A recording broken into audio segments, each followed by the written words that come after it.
Habari yako? Mzuri. Niko na swali nataka kukuuliza kuhusu kanisa. So ninakuuliza, umewahi sikia mtu alikuwa sister alafu akaacha? Sister ama father ama brother. Umewahi sikia? Nimesikia. Umesikia? Okay, nini unafikiria inafanya mtu aache? Labda amepitia hardships.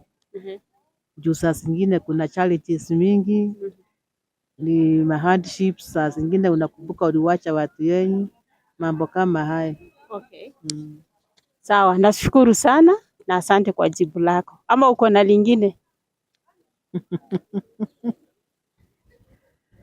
Saa zingine inafika wanakuonea tu makosa tundogo tu, wanakutoa na sio kwa kupenda kwako, hawakupei second chance. Yani unajua kuna ile msamaha mtu unaweza kuwa na tumakosa, yani wakikuona tu hawakupei second chance wakusamehe, wanakutoa kwa shirika na wanakufukuza.